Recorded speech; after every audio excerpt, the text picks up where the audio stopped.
Un cordial saludo para todos. El título elegido por mí para esta importante ponencia en este valioso congreso es Desnudar el desarrollo y abrazar la transición. Durante décadas a América Latina se le ha vendido la idea de desarrollo como una promesa y un fetiche. Nos vendieron que la industrialización y la modernización occidental eran las vías para salir adelante, así como el crecimiento económico infinito. Y si vamos a la historia, encontramos que en la segunda década del siglo XX, en América Latina se implantó el famoso modelo MSI, modelo de sustitución de importaciones, sobre todo en esa primera etapa de la segunda mitad del siglo XX, porque claro está que en los finales del siglo XX ya fue una transición hacia el modelo neoliberal o MN. América Latina, en cualquiera que sea el caso, no lo logró.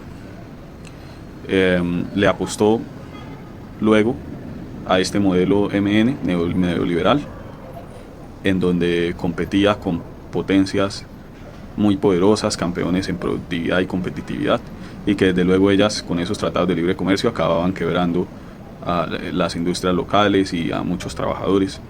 Y la frustración en el latinoamericano está en que no alcanzó el desarrollo por ninguna vía, ni por la del modelo MSI, ni por la del MN, ni por la que intentó también a finales del siglo XIX, principios del siglo XX, que era un modelo parecido al modelo neoliberal, modelo MN, es decir, aquel modelo agroexportador.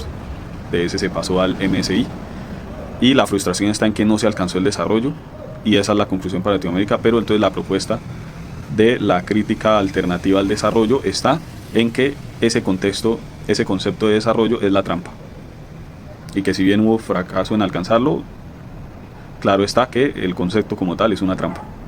Autores como Maristela Vampa, Eduardo Gudinás y Aníbal Quijano nos invitan a tener una perspectiva muy crítica al respecto. Estos actores explican algo interesante, y es que después del MN se pasó a algo llamado extractivismo progresista. Es interesante porque de este extractivismo se intentó vender la idea de que podían usarse los recursos naturales como vía al desarrollo. El horizonte del buen vivir y el biocentrismo son alternativas a esta concepción, a las cuales invitan estos autores interesantes. Ya terminando dicha introducción, entramos en materia en que Maristela Vampa nos advierte que esta concepción neoextractivista progresista destruye la biodiversidad y promueve el despojo de territorios. ¿Por qué? Todo porque en este siglo XXI, según esta autora, se pasó del consenso de Washington al consejo de las commodities, y eso implica que hubo una demanda de las materias primas, o lo que se conoce como una reprimarización de la economía.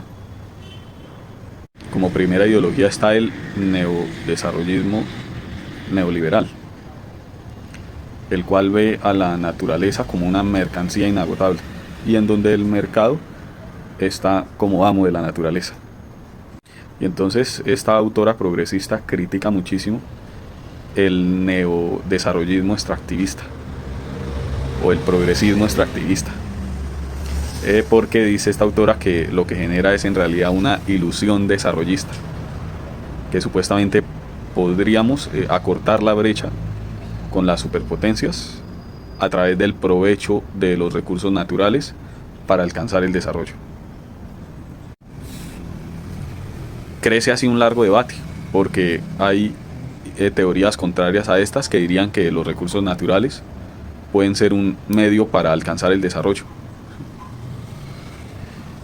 o incluso el proteccionismo, en donde países hoy desarrollados en su momento lo usaron para poder desarrollarse, y luego ya desarrollados, ahí ya empezaron a vender el libre mercado, porque les convenía, al ya ser muy buenos en competitividad y productividad, con mercancías ultra subsidiadas por el Estado, que por ende tenían muy buenos precios, demasiado competitivos, los consumidores le compraban más baratos, y quebraban a los comerciantes de su propio país. Aquí entra en materia un autor importantísimo que es Aníbal Quijano, quien critica mucho esta concepción y ve al desarrollo como una paradoja eurocéntrica. Y trata un término interesantísimo que es el de la colonialidad. Lo que expresa este autor es que aunque América Latina se descolonizó hace 200 años, todavía persiste el colonialismo en su mentalidad y en las instituciones, en las estructuras de la misma. Y un ejemplo de este pensamiento colonial es que la misma gente discrimina a su propia raza y se avergüenza de su propia raza, y el mismo pueblo afro es racista, y eso es un pensamiento colonial. Es decir, que aunque el colonialismo formalmente se fue hace 200 años, todavía persiste en la mentalidad de la gente. Inconscientemente lo tienen, así como mucha gente inconscientemente es racista.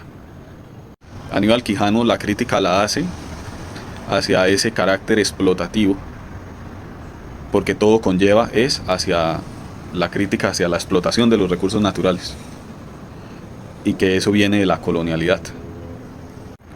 Habla de una conducta predatoria y una hegemonía explotativa, a las cuales hace fuertes críticas. Dice Aníbal Quijano que esto perpetúa la colonialidad del poder, es decir, que el desarrollo no es un concepto neutral, según él, y que bajo estas ideas no hay que dar explicaciones para la explotación de las especies, de los recursos naturales. Y aquí entra a colación el gran Eduardo Gudinaz con su propuesta para tener unos modelos alternativos a la concepción de desarrollo tradicional. Obviamente lo que quiere él es el tránsito a la senda biocéntrica. Él no está de todas formas muy de acuerdo con ese concepto de capitalismo verde, ni tampoco con el concepto de sostenibilidad, de explotar conservando y de conservar explotando. Pide la valoración de los valores intrínsecos de la tierra y por supuesto el concepto de los derechos de la naturaleza. De manera que si otros autores proponen gestionar el extractivismo, hacerlo más humano, más conciliatorio con las especies, con los recursos naturales, lo que proponen estos autores es abandonar ese concepto tradicional de desarrollo. Está entonces arriba una idea capitalista de explotar los recursos naturales, perpetuar la desigualdad. Se fortalecen entonces las grandes multinacionales que explotan estos recursos. Luego en el medio estaría una idea progresista de aprovechar esos recursos naturales para financiar los programas públicos, para los subsidios y para buscar el mismo desarrollo. Y de otro lado entonces están estos autores buscando cambiar la idea del desarrollo, no conciliar el extractivismo, sino al cambiar la idea de desarrollo se abandona ese concepto de extractivismo. Maristela Vampa repudia totalmente a los gobiernos que en la ONU defienden los derechos de la tierra, pero internamente tienen muchos conflictos con las organizaciones ambientales y muestran un compromiso con la naturaleza, pero están apoyando y permitiendo la megaminería. El gran debate es cómo se hace la transición entre una concepción a otra. Y así el postdesarrollo no puede quedarse en la resistencia testimonial.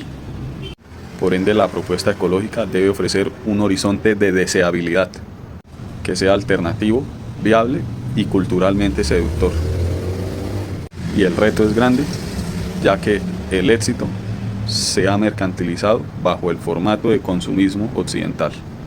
Así que estos tres autores denuncian que estas ideas está poniendo en riesgo el territorio, a las poblaciones, su propia tierra, y que lo que está sucediendo es una apropiación de los bienes comunes. ¿Cuáles son esos bienes comunes? El agua, por ejemplo, la naturaleza, la fauna y flora. Debe haber, por ende, según estos autores, una transición económica y ecológica. Se deben potenciar, por el contrario, economías locales y solidarias. Proponen estos autores una descolonización del poder, que tiene que ver con este concepto tradicional de raza y género, buscando reciprocidad e igualdad entre individuos diversos. Ideas que desde luego proponen estos autores, en algunas yo me aparto. De otro lado está una sensibilidad biocéntrica, algo interesante, en donde el buen vivir se ve como una práctica democrática cotidiana. Dice el Foro Social Mundial, otro mundo es posible, pero este no lo será sin abandonar el fantasma del desarrollo.